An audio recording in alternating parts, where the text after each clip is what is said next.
So in this video, I want to show you guys some options to keep the bait alive while kayak fishing, and also show you what my favorite way to keep the bait alive while kayak fishing. Some jack smell.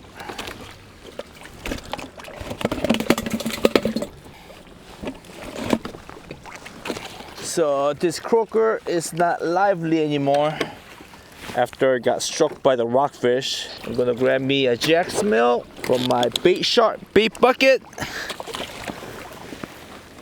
Good size jack smell. Jack smell is one of my favorite live bait because they are very hardy. They last a long time on the hook, in the bait bucket too. So I'm in the good area right now, so I'm just gonna drift. Good shot. Oh, I don't know. It's kind of fighting like the Hallie. Whoa, whoa, whoa, whoa, head shake, head shake. What's the Hallie? It's the Hallie. Got him. Got him.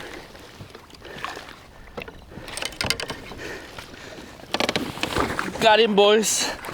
On the live jack smell. It's a heavy one, boys.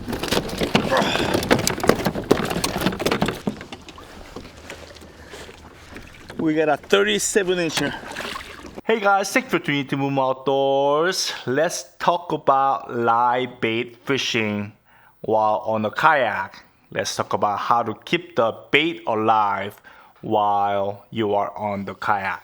So from my knowledge, there are about 5 options to keep the bait alive while on the kayak. There are a couple of options that I don't have with me, but we're gonna go over them. As far as the performance wise alone, I think the best way is to have a bait tank or live well on the kayak, like Hobie Live Well version 2. Because it's got such a good capacity, lots of water in there and lots of room for bait fish to swim around, and it has a pump that pumps new water into the bait tank constantly. So I think as far as the performance was, I think that's the best option. However, those Hobie Live Well is pretty pricey, pretty expensive. They are like $500. And the other downside of it is pretty big, bulky, so it pretty much takes up all the room on the stern well of your kayak. Once you have that on your stern well,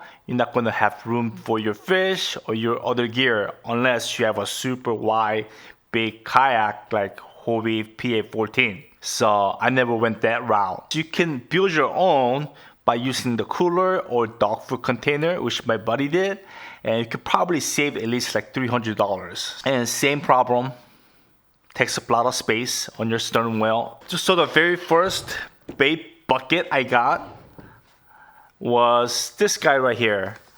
This thing does a pretty good job keeping the bait alive.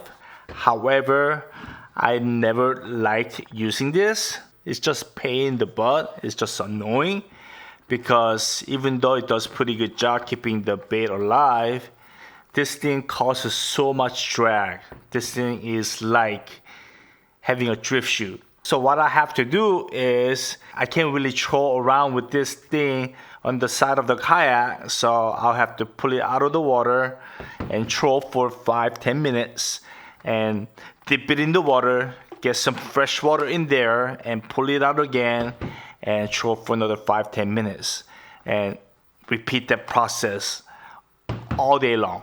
So I never really liked it. So I tried a couple of alternatives, which is a bait tube. I don't have it. I gave it to one of my buddy. Bait tube actually causes less drag. That's a plus part of the bait tube.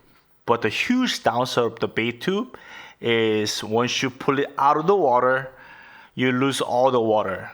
See, this thing contains water, but bait tube does not. You lose all the water. Even though it causes less drag, the faster you go, the more drag it will cause any kind of bait bucket. Doesn't matter if it's bait shark, this guy, or bait tube. So if you want to go to point A to point B quickly as possible, not trolling, you can't really have the bait tube in the water because it's gonna cause more drag the faster you go. So you have to pull it out of the water and you try to get to point B and you don't have any water in the bait tube, so your bait dies. So I tried this guy too.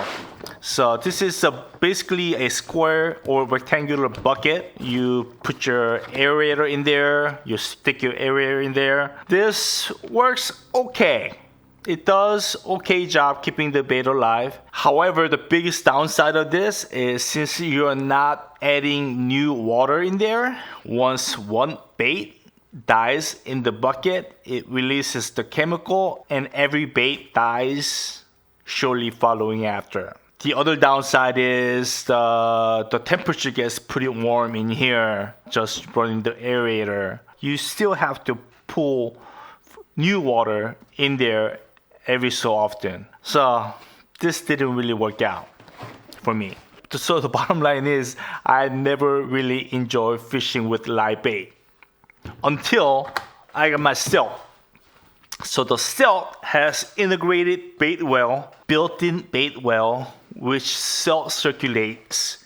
So here's the inlet, here's the outlet. The water circulates automatically and you don't have to carry any extra bait bucket, bait tank. It's just all built in. So I had a Stealth for about 5 years now, and ever since I got my Stealth, I love live bait fishing. But I was only limited to take out the Stealth if I wanted to use the live bait. Sometimes I wanted to take out my hobby and get some leg workout, but I always resorted back to the Stealth whenever I wanted to fish with live bait until I got this guy, bait shark. So like 3-4 years back, one of my buddy was fishing with the bait shark. I believe it was the blue one, the previous model. He had it on his side of the kayak the whole time we were fishing, all day long. It was just floating on the side of his kayak. So if you look at it, it's got the little foam on the outside, so it actually floats really good. If you look at the design, if you look at the bottom, it's got the torpedo shape. When you are moving forward, new water washes in here and old water comes out from the side here. I asked him, doesn't that cost a lot of drag? And he was like, a little bit, but it works pretty good. I don't really feel it too much. But I was still a little skeptic at the time. I ended up not getting this for a couple of years. And I see more and more people using the bait shark. Since I was only limited to my Stealth, I decided to get one. I'm not gonna lie, this is a little pricey. This is $80. However, this is made in USA and this has a lifetime warranty on it. Already comes with a little leash. You don't have to buy an extra leash. And also I have a discount code for the bait shark, 10% off. It will be in the description, so check it out if you're in the market for bait tank. Ever since I got this guy, I still enjoy fishing with the live bait, even on my hobby. This is actually my third time filming this video. The first time I was filming it here, but the video file was corrupted. And the second time, I was actually on the water trying to do a comparison, how much the drag causes between these two, but I accidentally deleted the file. So this is my third try. So on the water, I tested out while using the motor. So with my motor at the low setting, I go about 2 miles per hour. At 2 miles per hour, this thing slowed me down by 0.3 miles per hour. With this guy in the water, I was going 1.7 miles per hour. However, while going 2 miles per hour, this guy slowed me down less than 0.1 miles per hour. So I was still going 1.9 something miles per hour while this was in the water. And that's a huge difference. And when you are towing something, the faster you go, you're going to feel more drag. While I was going at the high speed, 2.7 miles per hour, this was slowing me down more than 0.5 miles per hour, while this was slowing me down just above 0.1 miles per hour. Yeah, so the faster you go, it will cause more drag. If you want to sprint from point A to point B, you still want to pull this out of the water, put it on the kayak. You have good amount of water in there, and so the bait will stay alive for a few minutes at the minimum. The downside of this bait buckets are, since their capacity is kind of small, it does not do very good job keeping a large bait alive. Large meaning 12 inches or more. From my experience, anything under 12 inches, I was able to keep them alive fairly well. Once the bait becomes more than 12 inches, it tends to die after a while. So that's the pretty much downside of our bait bucket. And one time I was fishing in the bay, I had some around 8-inch jack smelt. At the end of the day, I had 3 jack smelt left, and they're all lively in the bait bucket, so I released them. So innovator and the founder of the bait shark, he did not come up with this design overnight. There was a lot of research and development and trial and error. Yeah, this thing works really, really well. And even on my hobby, I still enjoy fishing with live bait now. The one thing this guy does better than the bait shark is it does better job slowing you down on the windy day. So this thing is basically a drift shoe. So if you're on the market for bait bucket, I highly recommend this. Worth every penny. If you have any questions, please comment down below. And as always, thank you for watching. Please like, comment, share, and subscribe. Stay tuned for more, and go outside and enjoy the outdoors.